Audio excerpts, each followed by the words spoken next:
मेदनकल्लूर येथील पूरग्रस्त लोकांना धान्याची किट वाटप। देगलूर तालुक्यात अतिवृष्टीमुळे विविध गावांमध्ये पूरपरिस्थिती निर्माण झालेली आहे। पुरामुळे शेकडो शेतकऱ्यांचे व शेतमजुरांचे प्रचंड नुकसान झाले आहे।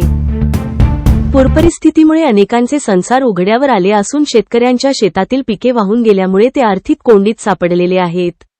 या सर्व परिस्थितीला सामाजिक जाणीवेतून काही मदत करणे हे एक मूलभूत कर्तव्य आहे। या उद्देशाने रुग्णसेवा मंडळाचे अध्यक्ष डॉक्टर व्यंकटेश काब्दे यांच्या आवाहनानुसार श्री नारायणा सुपरस्पेशालिटी हॉस्पिटल नांदेड, देगलूर महाविद्यालयातील NSS व NCC विभाग आणि रुग्णसेवा मंडळ देगलूर यांच्या संयुक्त विद्यमाने दिनांक 2 सप्टेंबर 2025 रोजी मेदनकल्लूर या गावातील 95 पूरग्रस्त कुटुंबांना अन्नधान्याची किट स्वरूपामध्ये मदत करण्यात आली।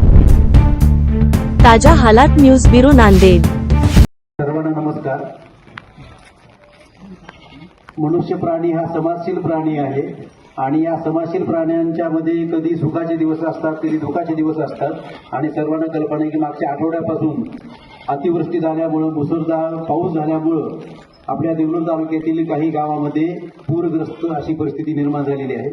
अर्थात मनुष्य किती प्रगती केला तरी निसर्गाच्या समोर कोणाचे काही चालत नसतं आणि या नैसर्गिक आपत्तीच्या काळामध्ये मेदनकल्लूर असेल, तबलूर असेल, सांगवे असेल, शेवाळा असेल या भागातील शेतकरी, शेतमजूर वर्गांच्या कुटुंबावर एक प्रकारचं संकट कोसळलेलं आहे आणि या संकटाला मदत करण्यासाठी फुल न फुलाची पाकळी म्हणून आम्ही काहीतरी मदत करावं या उद्देशानं देगलूर येथील आडत व्यापारी शिक्षण संस्था संचलित देगलूर महाविद्यालय देगलूर, त्यानंतर डॉक्टर व्यंकटेश काब्दे यांच्या मार्गदर्शनाखाली काम करणारं नारायणा हॉस्पिटल नांदेड आणि रुग्णसेवा मंडळ देगलूर या तिघांच्या संयुक्त विद्यमानं आम्ही तुमच्या या दुःखामध्ये सहभागी होता यावं, तुम्हाला काही ना काही स्वरूपामध्ये एक मदत प्राप्त व्हावी या उद्देशानं आम्ही एक धान्याची किट या ठिकाणी आम्हाला आणलेली आहे।